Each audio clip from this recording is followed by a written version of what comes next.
Okay, removing the inner tie rod ends is so far proving to be a huge pain. But so I clamped it in the vise like this and was able to get it broke loose. But man, it was on there. And it has this washer behind it. I'm not sure what that's supposed to do. I think it's supposed to be a lock washer because it slots into the actual rod, but it wasn't bent over onto the tie rod for whatever reason, but I'm going to do that on the next one. Okay, so I'm going through and I'm going to try and rebuild this reseal this power steering rack, I should say, because I don't remember which one. I think it was this side. I took the boot off, the original boot, and a bunch of oil was in there, which means it leaks.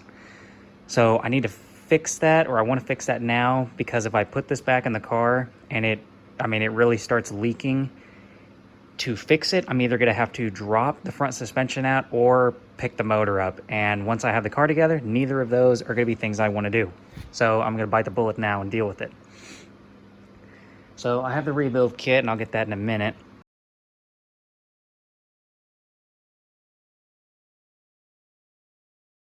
But I couldn't find really a good instruction manual. The factory service manual was screwed up. It was an online deal, and of course the link for the steering components wasn't actually uploaded. It directs you to manual transmission instead, and I just got frustrated with dealing with that. So I have one for a 300Z, and based off of that, I'm trying to use that information to figure this one out. So step one that I'm doing, let me just emphasize here that I don't really know what I'm doing. But step one that I'm going through for future self is I had this tool that I bought a long time ago. It was like on sale at Tractor Supply or something. Like I was probably 11, 13 maybe when I bought that. Never even used it until now. And so I'll show it whenever I have it taken off. But so this piece threads onto the actual housing here. And I believe it's the same deal on this end. So this piece right here is a lock nut, basically, that binds up this piece here, which is also threaded on. So this piece, and this piece are three different pieces. Same over here. So we have this guy, there's a lock nut, and then this piece that I'm threading off. Sorry, I think I said that wrong. This piece, by the looks of it, this piece here, I think is what's threaded. So this piece, I think, threads onto this one, and this guy is, I guess, stuck on this one somehow. I don't know. But what I do know is if you put a wrench, pipe wrench on this, or actually I believe the technical term is a monkey wrench, maybe? Maybe that's not the technical term. Anyways, this big guy on here, because my giant adjustable was just barely too small, if you could believe it. But I didn't have the fancy tool to grab the nut or lock nut, whatever it is on the inside. So I used this guy, and you see that piece of scrap metal? Well, it's digging into one of the engagement points of that nut, one of these little nubs right there. So it's digging into that. So that's how I got that guy locked down where I could turn it. And then I put the wrench on the other side, and it was tight. But that's how I'm breaking this loose. Okay, here's a better clip of how you can see how that piece of scrap metal is clamped in there and grabbing the nut. So the shaft won't slide out, and I'm assuming I'm gonna have to take this apart to get the gear out of the way. So that's what we're gonna try next. All right, I made some progress. So this guy acted like something was holding it down, but twisted around a little bit and it pulls off. As soon as you have those 4 bolts out, it should come off. I was trying to take this nut off, and I'm just leaving it because none of that seemed to be leaking. And with what leverage I could get on this guy, I could not get that off. And I don't want to put a cheater pipe or anything on this because I was actually to the point of potentially ripping the vise off the workbench. And I don't want to break this vise either. I mean, it's undersized for putting that much load on it. But you can see there's the bearings. It's got a thrust bearing, axial load bearing. The gear, I haven't cleaned it up or anything, but at a glance, seems all right. So once you get this pulled off, Then I was trying to undo this guy because I thought it had to come off, but again, I couldn't even get that to budge, so forget that too. But the shaft then just pulled right out. I mean, I had to jerk on it a little bit, but once it got past whatever gunk it was hung up on, it slid out this end. So right there, that thing sitting in there is the seal that we need to replace. And there's that seal there that I'm sure is in the kit that I'm going to replace. And our other seal should be in here. This guy I didn't touch. This is how you set the play in the steering. And basically, oh man, I need more hands to do this. Okay, so if you can imagine, this gear is sitting right here. Well, that'd be more, I don't know how, about like that maybe. So the way that you adjust the play in the steering is that this is the lock nut, and this right here on the other side of it, it has kind of a bronze type bushing that pushes on the back of the shaft. So whenever you tighten that nut up, it'll push this closer to the whatever pinion gear there, and it'll take up some of the play. So that's how you can adjust or that's how I believe you can adjust the play in the steering. But you would also have to be really, really, really careful with that and make sure you do it right, because if you bind the two up, well, one, you're going to wear out the teeth on the gear, and you're going to wear out that bushing on the back of it, and you're going to end up with a whole bunch of metal running through the system, which is going to tear everything up. Oh yeah, we also got a seal in there too.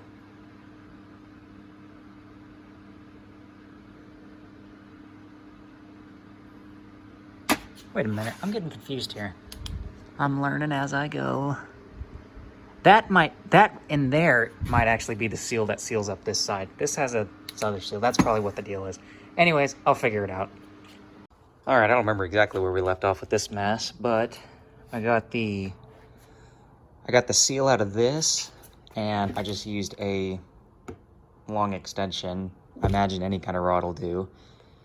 And I knocked it out from this side going this way, and it had this guy that came flying out of there, and I'll have to double check on that and look at a diagram or something and see where that goes, because it all came falling out, and I got to make sure I get it on the right side of that seal. And then this side had this piece in it, which was pushed all the way down in there, and I just used a seal puller to get it out. I just would clip it on one side, pull it up just a little, and then I just worked it back and forth, and it slowly came out. So that gives us the other seal we need to change. All right, I got the seal out of this. That was a bit of a thinker. I couldn't hammer it out from the inside, and what I ended up doing was clamping it here in a vise like you see. Got this tool again, clipped it not on this piece because it has a bunch of grooves in it that you don't want to grab, but I clipped it on I think it was the inside of this guy, maybe it was the outer lip, either one. So I had that clipped on there. Let's just stand here. Onto the seal, sitting like that, and I was pulling down on it, keeping tension on it, and then right about there, I was hitting it with a hammer to pull it out this way. So as far as the assembly of this goes, there is this plastic ring in here. It doesn't seem to be directional, but this side of it had some holes on it some imprints on it from when it was manufactured. And that was facing towards the power steering rack, so I'm just put it back like that. And then the seal, the side with the side with the,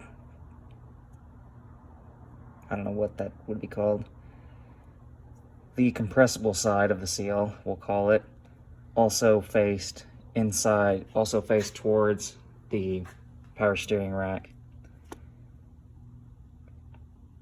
So this is gonna sit like that, that's gonna go like that, and then that whole thing is gonna go in there. So I think I'm just gonna use a socket to tap that seal on in like that. And when I said I meant install it with a socket, just take a socket that's the biggest size you can go with that won't hit the whatever, the metal thing. And then you just tap it in and kind of work it around, make sure it goes in straight. All right, I got this end reassembled. I think I even forgot to show taking it out. But this piece here just has, also had this little plastic bushing type thing in it. And that you just pull out by hand. It just kind of is barely clipped in there. So I got that guy put in there, and then so I'm going with a GM 350 swap on this whole deal. And I don't even know what kind of power steering fluid would have been in this power steering rack. But I'm cleaning all the fluid out of everything. Just one, because it's possibly the original fluid, and two, because I'm just converting it to regular power steering fluid. Maybe that's what this thing had to begin with, I don't know. But so I'm using the power steering fluid that I'm going to be using, and I'm covering up all of the O-rings and seals and the, like, this whole inner casing here that the O-ring had to slide past. I covered all that with oil. And yeah, there was an O-ring on the outside of this. This is the old one. And so I replaced it with the new one in the kit and got it popped in there. So that is it for this end. So now I'm going to try and get the seal back in this guy and replace these O-rings. Thing I want to mention while it's on my mind, do not even think of approaching these fittings without a good line wrench. Most certainly you'll end up just rounding off the nut and then you're stuck with it. And as far as getting them off, I've just give it a good whack with a hammer and it'll break loose and be all good. But yeah, I would not use anything other than a good line wrench on these. Hey, look at that. I was smart enough to get it apart. What I realized is that nut doesn't have to come off. I'm really not entirely sure what it's holding at this point, but everything just slid out the bottom. The only thing that was holding it was the resistance of that plastic doodad. So I just flipped it over and tapped around on this end to push it all out. So that's that sorted. Had a thrust washer that was on the end that I went ahead and just took off because I didn't want to drop it on the ground.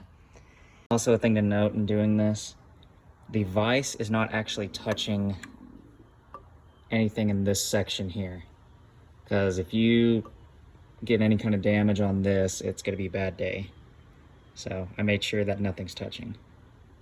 Okay, I got the camera set up where hopefully you can see this last one go on. I got the other three on.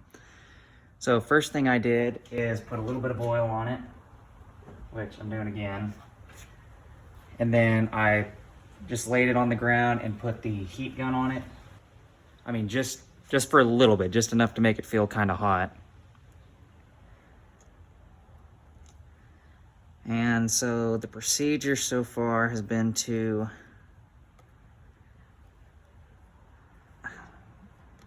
getting them on at first has been the most difficult bit.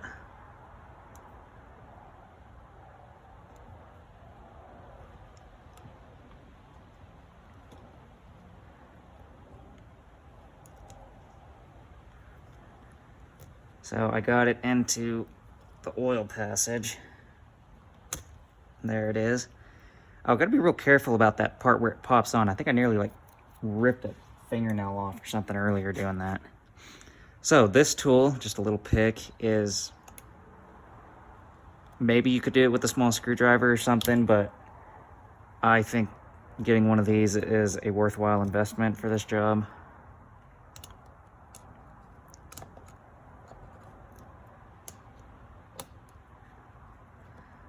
So I'm just trying to work it over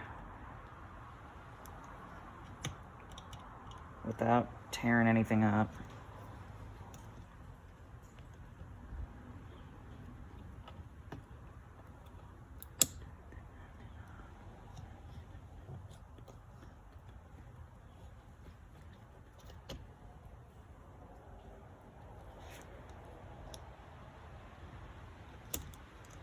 All right.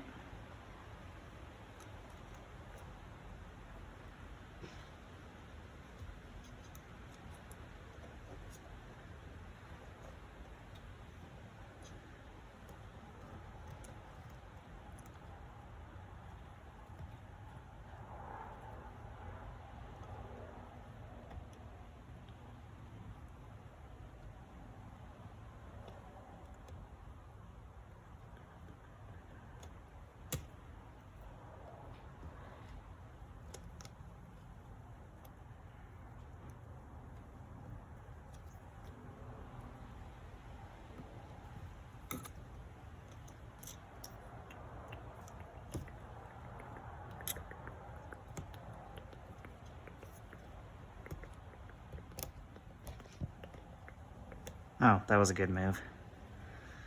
I think that's helped me a good bit. There it is. Okay. So now we'll pop the bottom in. Stretch the top up and over. Kind of twisted.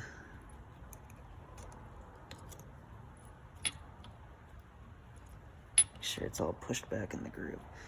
And so that one I didn't have the problem of it getting twisted, but these ones, they would get kind of twisted and be sitting in there at a diagonal.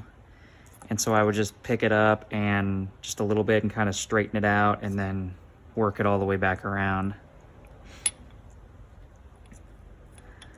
But yeah, that is seemingly a success. Okay, I got the input shaft seal out. And I just knocked it out from the top, just with a punch. Came out real easy. And so the rule of thumb so far seems to be that this side that has the, you know, the compressible lip on it is gonna face wherever the fluid is at. So I got this one in there, and I did the same deal, hammered it in with a socket, but I put it in, I hooked the socket up backwards to an extension and hammered it in that way. So now I'm just gonna get the new O-ring in. I already cleaned up that. I took this out, and those two discs come off. Each of them has a spring under it. There wasn't any O-rings or anything to do in there, so I just put it back together. This bolt does not get torqued much at all. I mean, it's pretty much just barely snug. And then I folded the ears back over it. Okay, I got the washer, the regular washer, in first, and then the thrust bearing on top of that, and then this other weird washer on top of that. And I'm gonna go ahead and pop, everything's all oiled up, so I'm gonna put this back together. Okay, so before you get frustrated and nearly destroy the seals like I did, whatever, pause for the cause and try and come up with a better solution. So I couldn't get these to go in here. And I mean, if they had done a little more machine work on that, you could probably get it to slide in real easy, but they left a little bit of a lip there. That's given me a lot of trouble because the seals keep catching on it. The first one will get past, no problem. And then I tore up the second one just a little bit, but I still think I think it'll be all right. I'm gonna save all this stuff just in case I have to come back in here. But yeah, so there's two seals there and this one here. So I think what happened is when I installed them, they stretched out a little bit and it's too much for that to deal with. So I just got a set of hose clamps on there and I snugged the hose clamps down and I'm trying to compress the seals a little bit so I can pop them back in. All right, that worked really, really good. So it spins. I'm pretty sure it's seated. I think it is. So this last one might be a bit of a pain because it's got to go in that end. But yeah, using the hose clamps, that was definitely the way to go. I mean, it just was not, it wasn't going to happen the way it was before. So, feel really good about that. You know, hey, sometimes you got to think outside the box, but whatever you got to do to make it work, right? Also, I forgot to mention, so this didn't just push in by hand. So I had my little hammer and I just gently tapped it on in, twisted it a little bit, and it would stiffen up a little bit, and then you could feel the O-ring get past. The first time I was doing this, whenever that second O-ring was getting caught, I mean, it was clear as day that it was just never going to happen. I mean, if gentle little taps and wiggling around, that was the other thing. When that second O-ring bound up that first time, I could not even begin to turn this. So I think as long as this can still turn and you're just gently tapping on it, I don't think anything will get torn up. Unless, of course, when I have this installed in the car in a year and it leaks all over the place, I'll eat my words on that. But I think it's all right for now. So I got this seal in, and I think the way that these seals work is, and this kind of also tells you which way it needs to go, is so it has this hollowed out part with this squishy inner piece because the pressure it's sealing helps the seal. So, you know, this is full of high pressure hydraulic fluid basically. So it's going to get on the back side of this piece here and it's going to try and squeeze it in tighter around whatever shaft is going through. So if you put it in backwards, the oil just blows right past, because all that's compressing this seal is the little spring on there. But when you have it, the high pressure side, or the sealed side, hitting the walls of the seal here, it squeezes it down and makes it seal. So if any of that made the slightest bit of sense, I think that's how it works. I'm about to put these seals down in this guy. And so how I've rationalized this goes is the metal part's going to go in first. So it's kind of like how this one had that plastic ring on the outside. So I think the metal ring is what goes on the outside of this one. And then the seal will go like that. That way, you know, that way the pressure can hit this side of the seal and make it kind of collapse on the shaft. So that is how I'm going to be putting it in. And I think I'm just going to do the same socket deal, but with this long extension that I was using to clean this out with. We'll see how that works. All right, I was able to get them dropped down in there the right way. And it was kind of a, you know, I have to tap on it a little bit and then look at the seal and tap on a different side, but extension, backward socket, worked pretty good.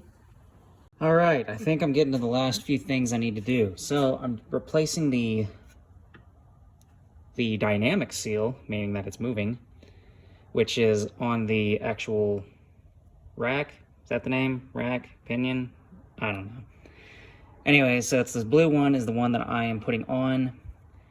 And two things I wanted to add. So the seals that were in this were the same way as this one. They had a little O-ring under them, but I didn't, the kit didn't come with that O-ring. The seals it comes with are much thicker, and so I think because of that, they don't use the little O-ring like the original ones do. Okay, second, this is all held on, or both of these are held on with snap rings. So, you know, just good pair of snap ring pliers. And, you know, open it up, gently, you know, slide everything off. Don't open it up more than you have to, because if you break it, you got a problem. But whenever you get that snap ring plays nice, and as soon as it gets towards the end here, it's going to come flying off with the intent to kill you. So be prepped for that, and also be ready to, you know, look for it when it goes shooting off in the garage. But yeah, so I'm just going to pop new seal on this guy. There's the washer, there's the snap ring, and then I think we'll be ready for reassembly. Okay, so I also forgot to mention there is a big O-ring that goes on first, and it's what goes between this piece and the actual rack. So it's all lubed up, put on there, and then this guy slides over on top of it, washer, snap ring. All right, so here's the plan real quick, because my hands are about to be filthy. So there's a bearing, needle bearing deal down there, and that's what this slots into. So I cleaned that as best I could, and then just used a punch and packed a whole bunch of grease down in there. I cleaned this out, you know, pretty decent. So what I'm going to do now is I just packed that bearing with grease. I'm going to make sure there's plenty of grease on the slide adjustment, or on the I don't remember the technical name for it, but yeah, the deal that controls how much engagement the rack has with the pinion. Because that seal's going to seal right here. Everything up from that is going to be power steering fluid, and we don't want grease in the power steering fluid or power steering fluid in the grease. Okay, so I'm getting it back together. I got this and the nut thing with it about as tight as I'm realistically going to be able to get it. And I don't know if it's as tight as it was to begin with, but it's going to be what it is. I mean, it's not going to unscrew. Well, I would be shocked if that would unscrew, given that it really never wanted to move to begin with. But this isn't going to come loose because it's going to be tied in with the hard line. I guess tricks and things. I had to do the hose clamp thing around that last seal for this guy in order to get it in. Because the first time it was grabbing this piece, and I don't want to tear up those seals. So yeah, there was that. I have it well greased. I'll pack just a whole bunch of extra grease on it whenever I put the boot on it. And I'm going with just Valvoline Automotive Full Synthetic. We'll see how that goes. Just so there's some extra stuff in there, and it's all packed down this way. I put some power steering fluid on everything before I slid that in there. On all the seals, of course. I cleaned any grease that was on top of this seal in here, so that way I'm not getting grease in my power steering fluid.